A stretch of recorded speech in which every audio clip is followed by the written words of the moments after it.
You're about to find out that the smartest thing you think you're doing with your money is actually costing you thousands of dollars every single time. That moment you walk into a dealership, cash in hand, feeling like you hold all the cards, the dealer sees you coming from a mile away, and they love it. Here's what this video is about. Paying cash for a car is one of the most expensive mistakes you can make at a dealership. I know that sounds insane. We've been told our whole lives that cash is king, that debt is bad, that paying interest is for suckers, but the math tells a completely different story. And once you see it, you cannot unsee it. Most people think the car negotiation is a battle between you and the salesperson on the floor. It's not. That's a distraction. The real game is happening somewhere else entirely, and most buyers never even realize they're playing it. I've gone through the financial statements of the largest publicly traded dealership groups in the country, pulled the actual numbers, and mapped out exactly how this machine works. What I found will genuinely change how you think about buying a car forever. We're going to cover why announcing you're a cash buyer is like handing the dealer a loaded weapon, the exact room where the real money changes hands, a 6-step strategy that lets you get the cash price while technically financing, and a few things about this system that almost nobody talks about. Let's start with a story. Derek spent months preparing for his car purchase. He wasn't some impulse buyer walking onto a lot. He pulled consumer reports, found the manufacturer's invoice price, and walked in armed with data. The car he wanted had a sticker price of $32,250. The invoice, what the manufacturer charges the dealer, was $29,900. After an hour of back and forth, Derek got the price down to $29,950, $50 above invoice. The salesman actually leaned back and said they were basically losing money on this deal. Derek drove home feeling like a genius. He wasn't. A week later, his neighbor Travis sees the new car in the driveway and loves it. Goes to the same dealership that weekend. Same model, same month. Travis walks out paying $2,400 more than Derek. Now here's the thing. Travis wasn't dumb. He didn't get swindled by some obvious trick. He just said 5 words when he walked in. "I'm paying cash. Best price." He thought that was power. The dealership heard something completely different. But before we get to Travis, you need to understand what Derek didn't see, because the same invisible machine ran on both of them. Here's the part that changes everything. That $50 gross profit Derek negotiated down to? That's the only number you're ever allowed to see. It's the bait. It's the surface. Underneath it are hidden profit layers built into the structure of every single car sale, and none of them show up on any report you can Google. The first one is called the dealer holdback. After the sale closes, the manufacturer sends money back to the dealership, usually 2 to 3% of the sticker price. On Derek's $32,250 car, that's between $645 and $967. Right there, before anything else, the dealership made 12 to 19 times what Derek thought they made. And we're just getting started. Then there are dealer cash incentives. If a manufacturer overproduced a certain model, they pay dealerships bonuses to push that specific car. You'll never know if your car has one of these attached to it. There are also volume bonuses, sometimes called stair-step bonuses. The more cars a dealership sells in a period, the bigger the payout. This is why they get flexible at month-end and quarter-end. They're not being generous. They're chasing a threshold worth tens of thousands of dollars across their entire inventory. There are regional rebates for areas with slow sales. There's floor plan assistance, where manufacturers help cover the interest on the loans dealerships use to stock their lots. And there are back-end incentive programs tied to customer satisfaction scores and brand protection metrics. None of this appears on any consumer report. Not Edmunds, not Kelley Blue Book, not TrueCar. None of them. But here's what makes all of that almost irrelevant. Even if you could somehow calculate the exact value of every single one of those hidden layers and use it in your negotiation, you'd still be missing where the real money is made, because the real money isn't on the sales floor at all. Derek thinks the negotiation is over. Price is locked. He shook hands. Now he's led down a hallway into a smaller office to handle the paperwork. This is the most profitable room in the entire dealership, and almost every buyer walks in with their guard completely down. The person behind that desk is called the finance manager. Don't let the title fool you. They are not a clerk. They are not there to process forms. They are the highest earning salesperson in the building. There's a reason they're in that office instead of on the floor.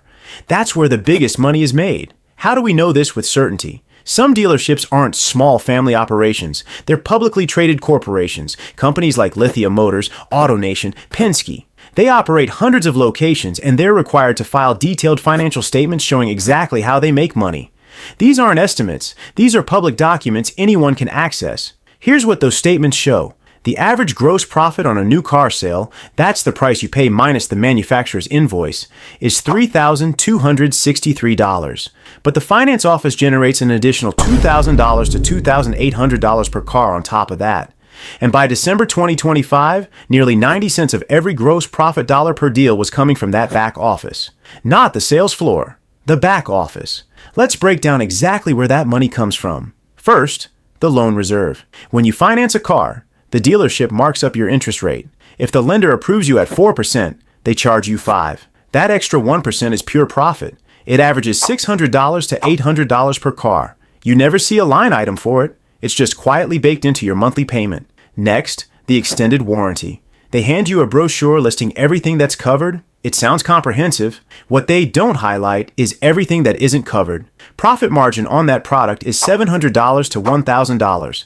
Then there's gap insurance, which is actually useful if you're financing. It covers the difference if your car gets totaled and you owe more than it's worth. But the profit margin is still $250 to $400. Then there are protection add-ons: wheel protection, paint sealant, fabric coating, small ticket items with $50 to $300 profit each. They feel minor. They add up. Add in documentation fees, registration markups, notary charges, and the paperwork alone generates $700 to $800 in profit. Total from the finance office, $2,700 to $2,900 per car. So let's put Derek's full picture together. He negotiated to $50 above invoice. He felt great, but the dealership made $640 to $960 in holdback. Hundreds more in front-end incentives, and $2,700 to $2,900 in the finance office, on a deal where the salesman said they were losing money. That's the machine. And it ran on Derek exactly as designed. Now let's talk about Travis. Travis walked in and said he was paying cash. He thought that was power. Cash on the table, no games, straight deal. Here's what the dealership actually heard. I'm about to eliminate $2,000 to $2,800 of profit from your finance office. No loan reserve, no interest markup, no gap insurance, no extended warranty upsell. The entire back office profit layer just disappeared. So the dealership did the only thing it could. It made up the difference on the sticker price. Travis got less flexibility. The dealership held firmer. And Travis paid $2,400 more for the exact same car. This is the part that shocks people. We're trained to think cash is king. And in most transactions, it is. But a car dealership isn't most transactions. At a dealership, the loan is a profit center. When you take that away, you're not simplifying the deal. You're removing their most valuable revenue stream, and they will price you accordingly. But here's what almost nobody talks about. That front-end gross profit, the number Derek spent an hour negotiating, has collapsed to almost nothing anyway. In January 2024, the average front-end gross on a new car was $1,106 per deal. By December 2025, it had fallen to just $53. That's not a typo. $53. Basically zero. Which means cash buyers are spending enormous energy fighting over a margin that barely exists anymore, while the real profit machine runs quietly in the background, completely untouched by their savvy cash offer. There's also something about cash buyers that almost nobody mentions. If you walk into a dealership and hand over more than $10,000 in physical cash, the dealership is legally required to file IRS Form 8300, a federal money laundering report. You're not in trouble, but your name goes into a federal database. Most cash buyers have no idea this happens. And then there's the 0% APR situation. Manufacturers periodically offer 0% financing on certain models. This is essentially free money. If you finance $40,000 at 0% for 60 months and keep your cash invested in an index fund returning 7 to 8% annually, you pocket those investment gains for free. You're literally being paid to finance the car. Cash buyers cannot touch this offer. They're excluded before they even walk in the door. The same logic applies to manufacturer rebates. You'll see a $2,500 or $3,000 rebate advertised on a car. What the fine print says is that the rebate is contingent on financing through the manufacturer's lending arm. A cash buyer can walk in with $50,000 and still be ineligible for a rebate that a finance buyer gets automatically. You thought you were the strong buyer. You just got locked out of the discount. Now, if you've made it this far and this is changing how you think about buying a car, hit subscribe. This is exactly the kind of hidden financial math we break down on this channel. So what do you actually do with all of this? The strategy is simpler than you think. It's called finance to cash, and it's exactly what wealthy buyers do. You walk in as a financing buyer, use that leverage to negotiate a better price, and then pay off the loan almost immediately. Here's the step-by-step. Step 1.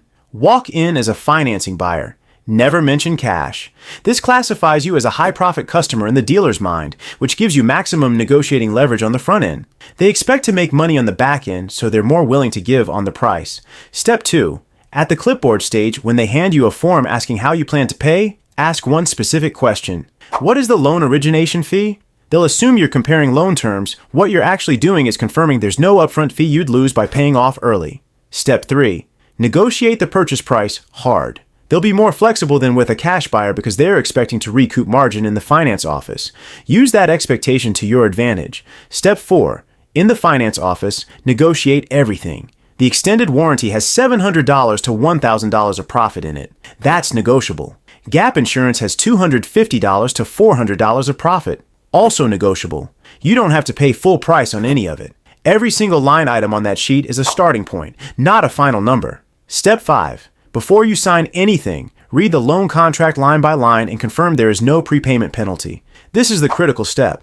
Some dealers will slip in language that discourages early payoff or charges you for it. If you see a prepayment penalty, that changes the math. Run the numbers before you commit. Step 6. Sign the loan, drive home, and pay it off the next day or the following week. You technically financed the car. You got the financing buyer's price, you avoided the cash buyer penalty, and you paid off the loan before any meaningful interest accrued. The whole strategy hinges on two things: no origination fee and no prepayment penalty. If either of those exists, you still run the numbers. In most cases, the savings still outweigh the cost, but you need to know before you sign, not after.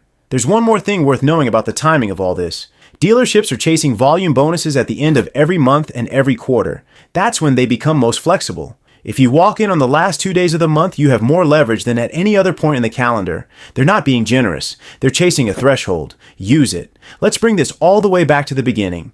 Derek spent months preparing. He negotiated hard. He got to $50 above invoice. He thought he'd cracked the code, but the dealership made $640 to $960 in holdback, hundreds more in hidden incentives, and $2,700 to $2,900 in the finance office, on a deal where the salesman said they were losing money. Travis walked in with cash and thought that was power. He paid $2,400 more for the exact same car. The sales floor feels like the battlefield. The tension, the back and forth, the let me talk to my manager routine, but it's not where the real money changes hands. The finance office is.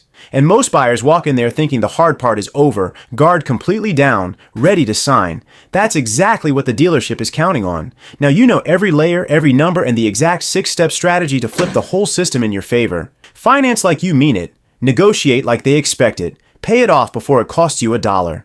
The comment I want to see from you is this: did you know about the finance office before watching this? Drop it below. I genuinely read every single one, and your answer will probably shape the next video we make. If you want to go deeper on how to actually build wealth while everyone else is bleeding money on decisions like this one, the next video is right there. It's worth your time. See you in it.